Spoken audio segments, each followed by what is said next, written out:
Good morning, everyone. Welcome to the last Art in Focus event of the 2020 to 2021 season.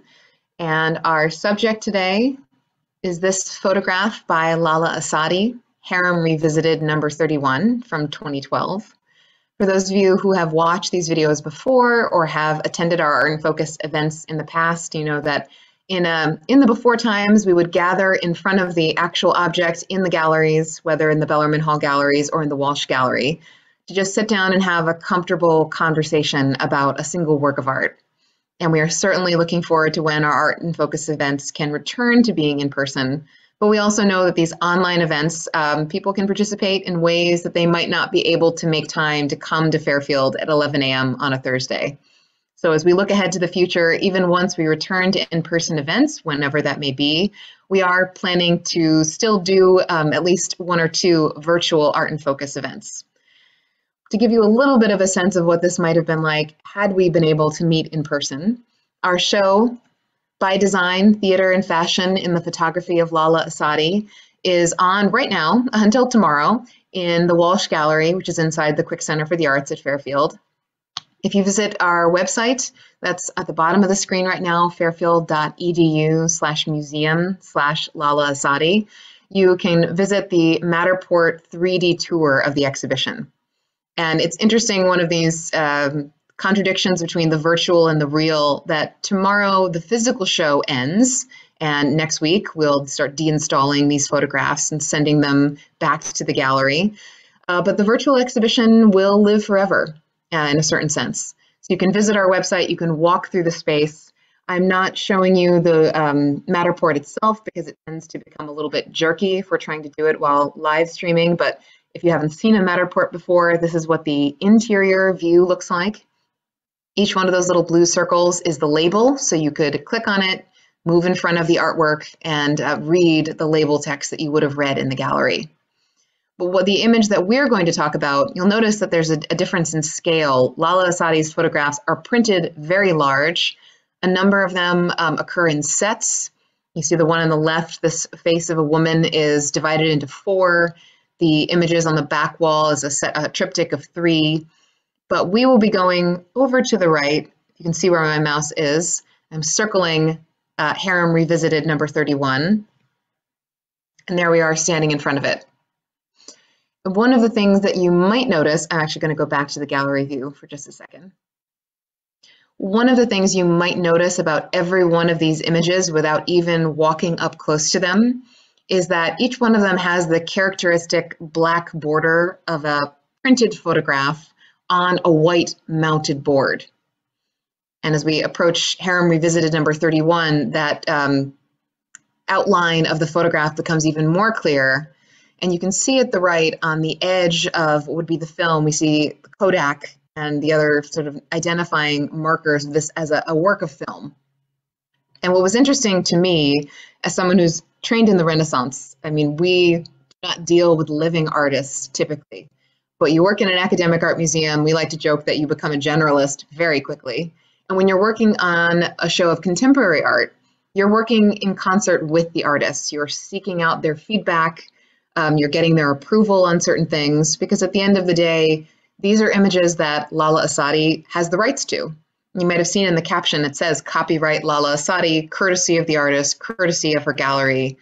So it's a very different relationship than when you're working with artwork from centuries past. And it was a wonderful experience to work with her in her gallery and the curator, Cynthia Becker, for the show. One of the things that surprised us came about when we were planning the website. And usually just by the architecture of our websites, we take one image from an exhibition and it sort of gets stretched and splashed into being a very colorful background. As you sort of scroll down, it appears behind, sort of in a repeating detail of the artwork. So we had planned to take this image, and in part because it's just so colorful, it's just so beautiful to look at, and we were going to make that the background of this landing page for the show. And we'd sent it to Lalla and to her gallery, and they came back and pointed out that in the contract that we had signed with her, she had mentioned that she does not allow her images to be cropped or to be edited in any way. So that meant that the way that we would have created the website, the way the underlying architecture of our landing pages are built, it would not work. But the reasoning behind this, I mean, it would have been fully within her rights simply to say, I don't let people crop my images ever, full stop. But the gallery explained to us there is a reason in this particular instance. She wants the viewer to see what we are seeing here. She wants you to see the white of the backdrop and then to see the blurry edges of the film and then to see the image. She wants us to resist the urge, for example, to crop it only to the area of color, to the scene inside the photograph. And the reason for that is that she wants the viewer to always bear in mind that the image that you are in front of is something that she has staged. So she's not trying to give us the illusion of documentary photography. In fact, totally the reverse. And that was partially the reason that the curator, Dr. Cynthia Becker, chose the title that she did for this exhibition, By Design, Theater, and Fashion in the Work of Lalla Essaydi, because so much of what she does is about creating these tableaus, we might call them, posing Moroccan women who are her friends in these lushly ornamented costumes drawn from a variety of textiles, not all of them intended usually for daily wear, setting them up in these highly staged environments. And we can't overlook one of the most unusual and staged aspects of her photographs, and that is every one of the women in Lalla's photographs has her skin on her face, her hands, her feet, if they're visible, and in other photographs, also her clothing, covered in henna calligraphy. And one of the interesting things for me learning in the course of working on this exhibition, first of all, I wondered when I first looked at these images, I wondered what the writing meant. And I don't even have a zoomed in version of this photograph, in part to respect Lalla's desire of not showing cropped versions of her images. But if we look at the woman on the right on the screen, she has henna just underneath her eyes, all over her face. And it looks like script. It looks like it's Arabic calligraphy. And it is and it isn't. So it is calligraphic, but it's also nonsense. So there is no explicit message written on any of these women's faces, but it's calligraphy which conjures up an art that is in Moroccan culture, not one practiced by women. Rather, calligraphy is something practiced by men, and henna, the act of drawing on the body, usually decorative designs with an ink for weddings or for celebration, that's something done by women. So by combining those two things in her photography, Lalla is doing something very unusual, taking a material, a medium associated with women, but then also drawing in the tradition of calligraphy, which is one associated with just men in Morocco. And she does that in the context of these highly staged theatrical photographs like this one. So the title of this one is Harem Revisited, number 31. If you go through the exhibition or if you read through the exhibition brochure and you go to the checklist, you'll find that many of the pieces in our show, which I think number around 22, many of them fall into a series. So there's the Harem series, there's the Harem Revisited series, there's the Bullet series.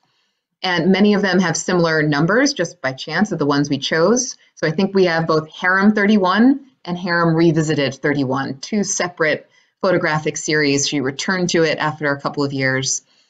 If you can imagine, this has made things very complicated for our registrar, for us. You're always mistaking titles. I think there might have been a mix-up actually in the advertising of this very art and focus event because of the similarity in the titles between two different images.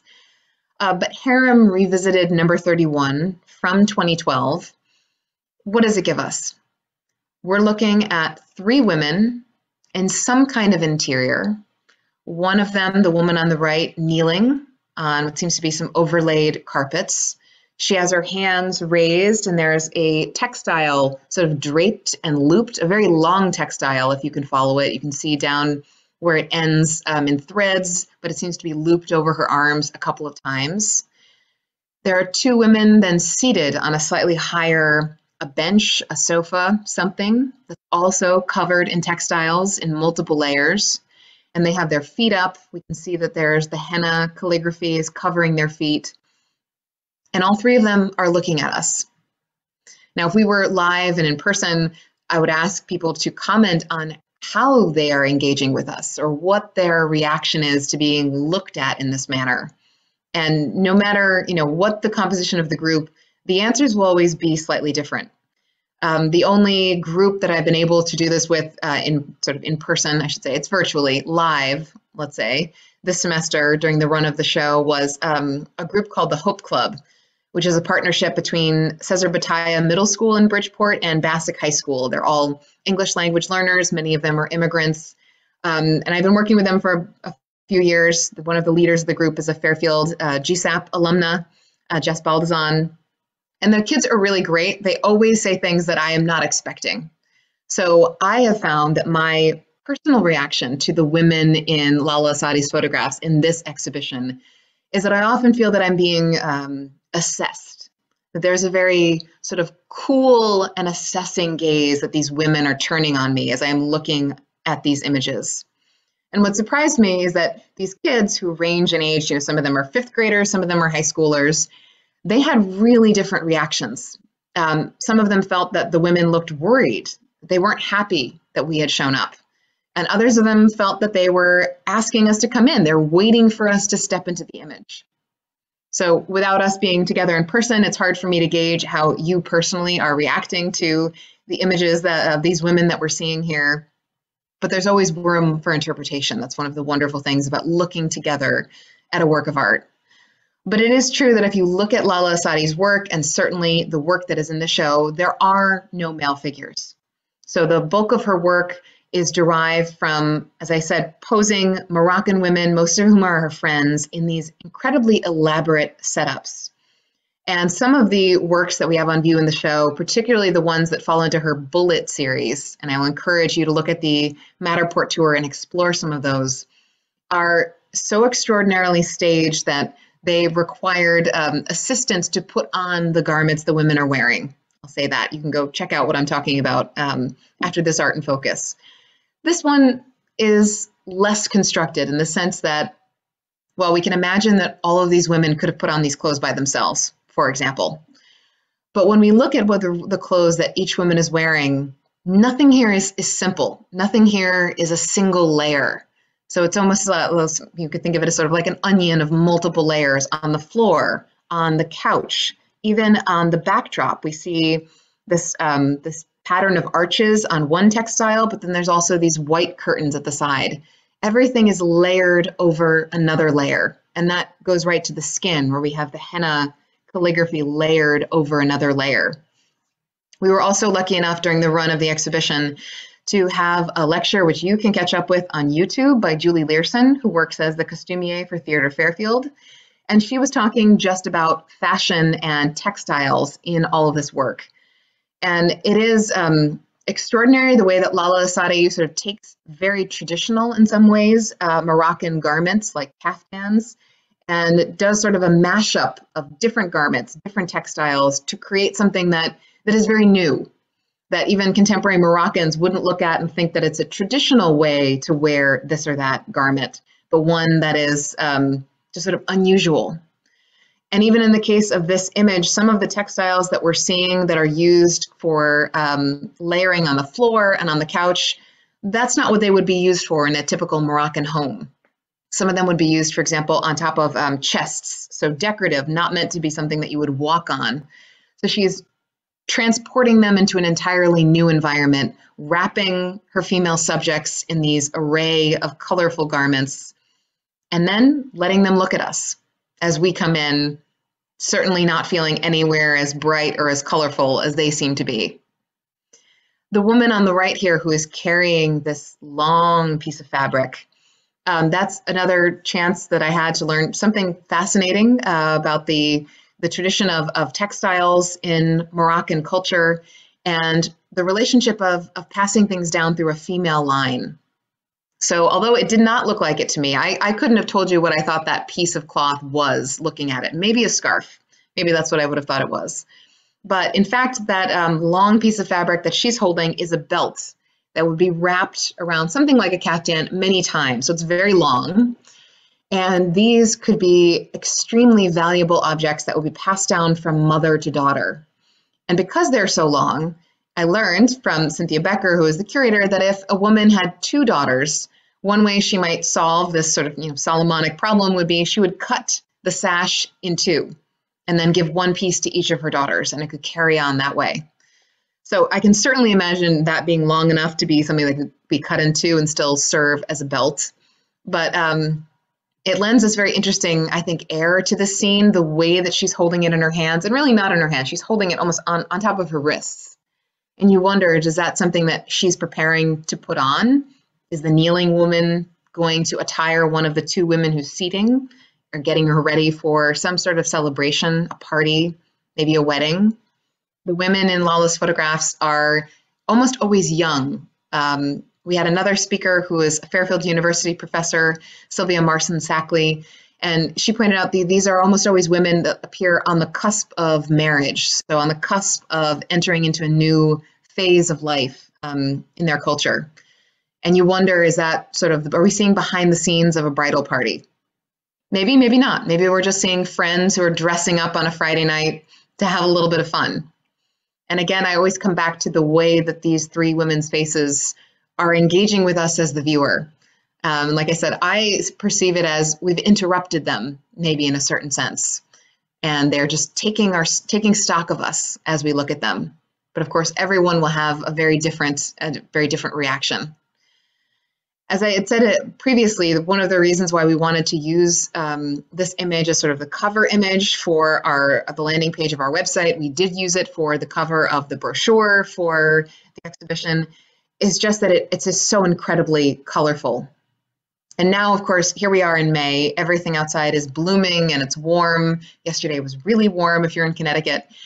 But especially when we were working on the show last semester, when it launched in January, in the cold dead of winter, it was just such a pleasure to be able to stand in front of these large format photographs and just sort of lose yourself in this riot of color. And I think that's one of the great gifts of having been able to visit the show in person, but it is something that you can also get a certain sense of from exploring it virtually through the Matterport, just being able to fall into these images. If anyone has any questions, I am more than happy to make an effort to answer them to the best of my ability, but as always, I invite anyone who's watching, if you have a question about the exhibition, please feel free to email it to us at the museum, and if we can't answer it, we will be more than happy to get in touch with one of the many experts with whom we have worked to see if there's something that they can tell us. And we'll look forward to welcoming you to our Art in Focus series when it returns in the fall of 2021. And we'll see what our situation is in terms of whether we're able to welcome people back to campus. But one way or another, we will find a way to make it happen. Thank you so much for joining us on all of the Art in Focus events this academic year. And I just remind you that you can always catch up with these on our YouTube page, which you can find linked from our museumfairfield.edu/museum website. Thanks so much, everyone, and have a wonderful summer.